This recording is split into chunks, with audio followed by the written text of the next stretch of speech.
So, welcome to Jumbo IS and welcome to our lecture series called Daily News in Shorts. In this lecture series, we cover a particular day's current affairs in a short span of time within 30 minutes. The idea is very simple. We want you to cover your current affairs in a short span of time so that you're left with your entire day for covering other parts of your UPSC syllabus. Now, just watching this lecture within 30 minutes would be job half done. Why? Because just after watching it, you need to revise it as well. Why again? Well, revision helps in consolidating these current affairs in your memory. Otherwise, you'll quickly forget them.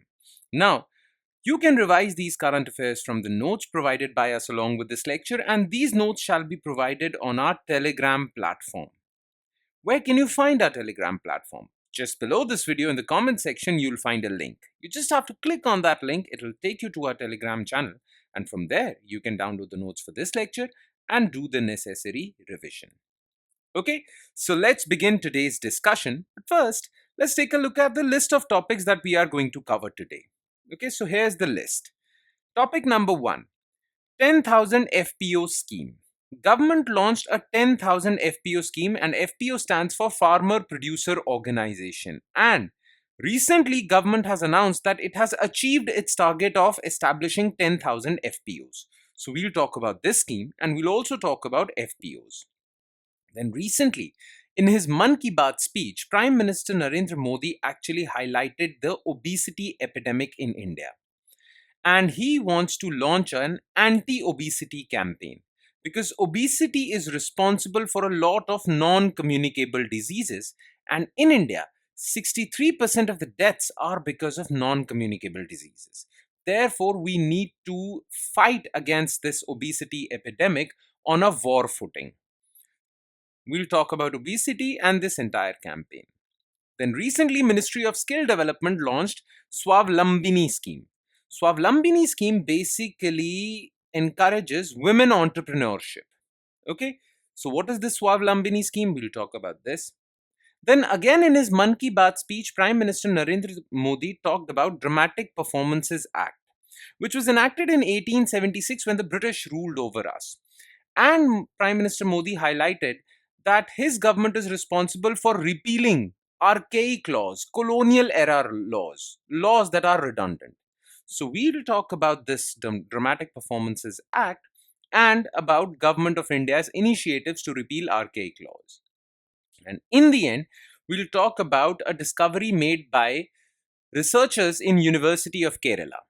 Basically, there is a wildlife sanctuary in Kerala, Shendurney Wildlife Sanctuary, and they have discovered a spider species in that sanctuary, which was earlier believed to be only found in Sri Lanka. So this is a big discovery for environmentalists. But for us, what is important is, what is this Shendurney Wildlife Sanctuary? We'll talk about this wildlife sanctuary. We'll focus not on spiders, but this wildlife sanctuary because environment-related questions, MCQs, are heavily asked in your prelims examination. Okay, so these are the 5 topics that we will zero in our attention on. Let's discuss them one by one, starting with topic number 1, which is 10,000 FPO scheme.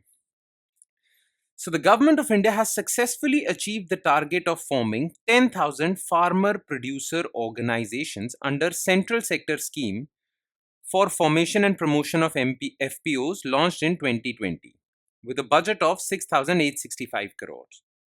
Now, Prime Minister announced this after inaugurating the 10,000th FPO in Khagaria district, Bihar. Now, the question is, what are FPOs? Okay, so let's talk about FPOs. You see, the thing is that India is full of small and marginal farmers. These farmers are small and basically their productivity is also low. Why? Because they are small. There is a concept in economics called economy of scale. Okay, an economy of scale concept says that as your level of production increases from small producer, when you become big producer, your productivity increases. But Indian farmers are not able to benefit from this productivity increase because Indian farmers are small and marginal. They are not able to take benefit from this economy of scale because they are small. Large farmers have this benefit, but not small farmers. Therefore, Government has been encouraging these farmers to come together and form cooperatives, basically collectivized farming, or form farmer producer organization. So many small and marginal farmers would come and establish this farmer producer organization where they will do the farming collectively, do the marketing of their produce collectively. Basically, it is a form of collective farming. Now, FPOs are registered either under Section 8 of Companies Act or under Cooperative Societies Act of concerned states. The purpose is very simple: leveraging collective farming through economy of scale. And I've told you what economy of scale is. As soon as your production level increases, your productivity also increases. Okay, so when these farmers will be united, as the famous saying goes, united we stand, divided we fall. So all these farmers would come together. They would have higher bargaining power when it comes to prices also. Okay, their production would also be more productive, their marketing would also be more productive, and their incomes would also increase. So they should come together. That is why this scheme was launched. Now, Small Farmers Agribusiness Consortium was mandated by Department of Agriculture to support state governments in FPO formation in their particular states, because central government feels that FPOs is the answer to a lot of troubles that Indian farmers are. They should come together. Okay. Now, about this 10,000 FPO scheme, so it was launched in 2020. By Ministry of Agriculture and Farmer Welfare. The budget was this much, and the time period was 7 years, from 2020 to 27. Implementing agencies are SFAC, NABARD, National Cooperative Development Corporation. Okay, what were the targets? To establish 10,000 FPOs and to provide support, financial, technical support to these FPOs for up to 5 years. Now, under this FPO scheme, government has also launched various sub-schemes or sub-initiatives. One scheme under FPO scheme is Credit Guarantee Fund, so that these FPOs can get easy credit, easy access to credit and loans. Then, these FPOs should be able to sell their produce online also using e-commerce. So government established open network for digital commerce, under which some of these FPOs have been registered and they can sell their produce online. This would give them better market linkages and would also relieve them from exploitation by various traders also. Okay, wholesale traders.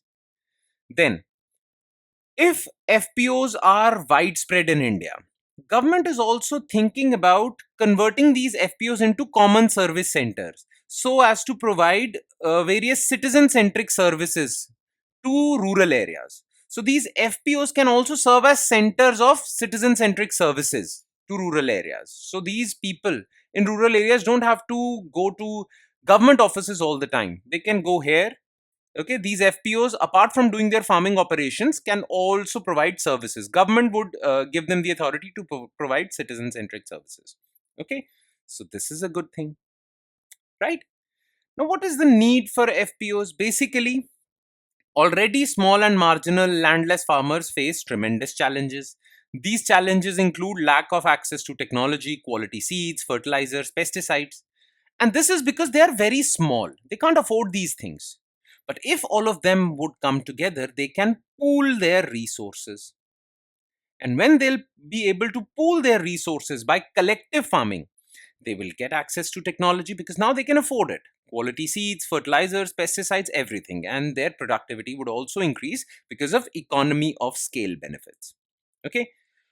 Many small farmers, because they are small, they are exploited by many wholesale traders in the agricultural markets. But once these farmers come together, well, united, it would be very difficult to exploit them. Plus, they'll have better bargaining power when it comes to bargaining for their prices also. Okay, so this would give them tremendous strength in marketing their produce. Collectivization will definitely help them. Okay, members of FPO will manage their activities together in organization to get better access to technology, input, finance, market, and everything. So together, through collective farming, they stand to gain a lot. Individually, they can be easily exploited. All right. That is why government has been promoting farmer producer organization, and government actually projects this idea as the new answer to almost all the agricultural troubles. Okay, so this is the thing. It is an important topic, will be asked in your mains paper also. So keep a track of this farmer producer organization. All right, now let's move on to second news item, which is anti-obesity campaign. Look, obesity has become a major public health challenge in India as well as globally. WHO has pointed out that 1 in 8 adults in the world are obese. Okay, but in India it has become a specific problem. And obesity leads to various non-communicable diseases also. Non-communicable diseases like diabetes, vascular diseases, heart attack, and many other things. Obesity is responsible for them. Therefore, if we fight against obesity on a war footing, we will reduce our mortality or death burden because we'll bring these non-communicable diseases down. Recognizing this urgency, PM Modi emphasized the need for nationwide awareness and collective action to reduce obesity. And this can be done particularly reducing consumption of these edible oils. Okay, these oils sold in the market, palm oil and processed food also. Clear? Now about obesity. So WHO defines obesity as abnormal and excessive fat accumulation that presents a risk to health. Now how is obesity measured? So our body, basically, what the researchers do is these researchers measure our body mass index. Okay. Now, body mass index. If your body mass index is greater than 25, then you are categorized as overweight, and if it is greater than 30, then you are categorized as obese. But this is a global definition as per WHO. For India, the definition is a little twisted. For Indians, if BMI is between 23 to 24.9, then it is overweight, and if it is more than 25, then it is obese. So if you guys have a BMI more than 25, don't think that you are just overweight, not obese. For Indian standards, you are obese. Now, obesity is because the causes behind this rising epidemic of obesity is, they are many. Okay, sedentary lifestyle, lack of physical work, processed food, bad air quality, and many other things. Bad water quality, bad food quality, everything. Plus our lifestyle. Basically, obesity is a lifestyle problem. Okay, most of the jobs today don't involve physical activity, so that is why obesity is on the rise. Clear? Now, about India, if we talk about the seriousness of obesity threat in India. So as per National Family Health Survey 5, which was undertaken between 2019-21, 24% of Indian women and 23% of Indian men are overweight or obese. In the categories of ages between 15 to 59, 6.4% of the women and 4% of the men are obese. Okay. There has also been an increase in the percentage of children under 5, less than 5 years of age. They are also becoming overweight and obese. Okay. This is a big problem because if children are obese, then if they are obese from this word get go, when they are less than 5 years of age, then by the time they become adults, health problems would be really complicated for them. Okay. Now, to reduce this epidemic of obesity, government has launched many initiatives like Fit India Movement, Poshan Abhiyan, Eat Right India, Khelo India to promote sports and all. Okay, there are many initiatives. Okay. Now, the reason why we are focusing on obesity is because it leads to a higher non-communicable disease burden. So let's talk about these NCDs. So obesity and non-communicable diseases. In India, NCDs cause 63% of all deaths. And mostly these NCDs are because of lifestyle factors, tobacco use, unhealthy diets, physical inactivity, alcohol, air quality, everything. Okay. So government under National Program for Prevention and Control of Non-Communicable Diseases under National Health Mission promotes healthy lifestyle so that we can reduce our NCD burden, because the cause behind these NCDs is mostly lifestyle. So we need to alter our lifestyle, eat clean food, increase physical activity, exercise, and many other things. Okay, so this is the thing. All right, let's move forward to news item number 3, which is Swavlambini Scheme. launched by Ministry of Skill Development and Entrepreneurship in collaboration with Niti Aayog. So what is Swavlambini Scheme? It is a women entrepreneurship program which was launched at Chaudhry Charan Singh University in Meerut but has been launched in other universities also. Okay. Now it is implemented by Niti Aayog, launched by Ministry of Skill, but implemented by National Institute of Entrepreneurship, Skill, Small Business Development. Okay, National Institute of Entrepreneurship and Small Business Development and Niti Aayog. Now, what is this Swavlambini Scheme? Basically, in most of higher education institutions of India, okay, like colleges and universities, government would launch special workshops, training programs to promote women entrepreneurship so that after passing college, more and more women start their own businesses. Okay, this is what Swavlambini Scheme means. Swavlambini means self-reliant. Basically, in Hindi, Swavlamban means self-reliant, self-dependent. Okay, so women should be basically encouraged to be more self-dependent, start their own business. Okay, now what are the key features of this program? In all these higher education institutes, multi-stage training would be launched, 2-day workshops, 40-hour advanced training. Okay, 6-month mentorship support would be provided. Faculties would be developed. Basically, teachers would be trained to provide these mentorship, entrepreneurship mentorship to these females. Plus, awards would be launched, cash rewards would be launched to basically uh, uh, encourage women entrepreneurs. Okay, so women entrepreneurs would be given awards, rewards, and whatnot. Clear? So, this is a small scheme that has been launched. Now let's talk about Dramatic Performances Act 1876. So PM Modi recently referred to Dramatic Performances Act 1876, a colonial era law. He said that why a colonial era law which allowed the arrest of people dancing in public places had continued to exist even 75 years after independence. How did this law survive even after India's independence? Okay, and he was basically highlighting his government's performance in repealing this law. So his government actually repealed this law. Now, what is Dramatic Performances Act? So basically, under this law, the British could arrest or fine all these public street performers, street plays, street dances. Okay, and why did the British enact this law? Thing is that British found out that these street plays or these street dances were basically propagating freedom movement. Okay, they were propagating thought behind freedom movement, nationalistic movement. So they said that any public performance that seems scandalous, defamatory, defaming the British government, seditious, obscene, well, it can be, people can be arrested and they can be fined. Any magistrate could warrant the search and seizure of any house, room, place is used or is about to be used for any performance prohibited under this act. This law prescribed a jail term of up to 3 months and a fine or both. So through this, basically, the British government was controlling the freedom thoughts propagating that were being propagated in India. They were being propagated through newspapers. They were also being propagated through these street plays. So British wanted to control all of that. Clear?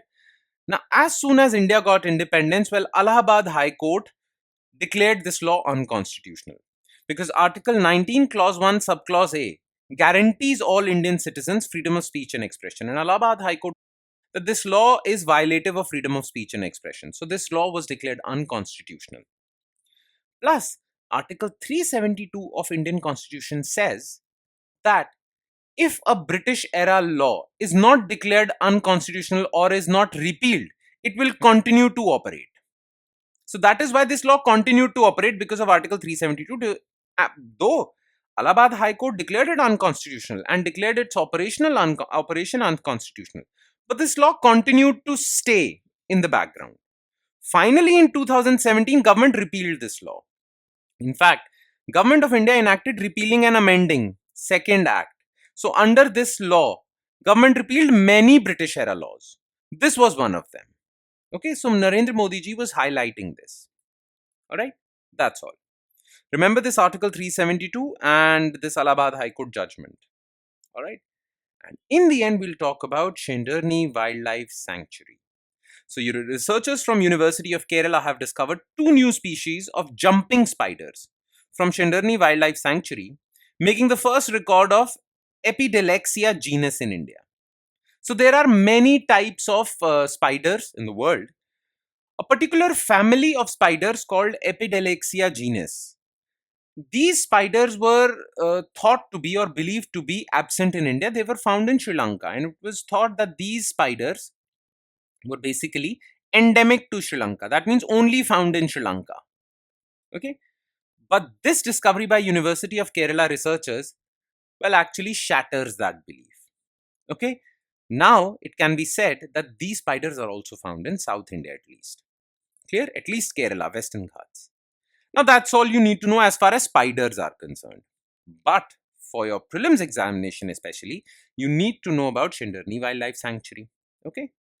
So Shendurney Wildlife Sanctuary is found in Kolam district of Kerala, and it is under Agastyamalai Biosphere Reserve. So Agastyamalai Biosphere Reserve is a broader area under which there are many national parks and wildlife sanctuaries.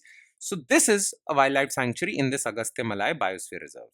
Well, the region has tropical evergreen and semi-evergreen forest. Thus, there are 309 plant species in this wildlife sanctuary that are endemic only to Western Ghats, only found in Western Ghats. Plus, this region is famous for lion-tailed macaque, Indian bison, Malabar giant squirrel, and great-eared nightjar bird species. Clear? Simple? That would be all. With that, we conclude today's session. Thank you so much for watching, everyone, and I'm sure it has added value to your preparation. But it would add more value if you revise this lecture as well. So please do not forget to revise this lecture, okay? Because it will really help you to remember these current affairs. On that note, I'll be signing off. Thank you so much, everyone.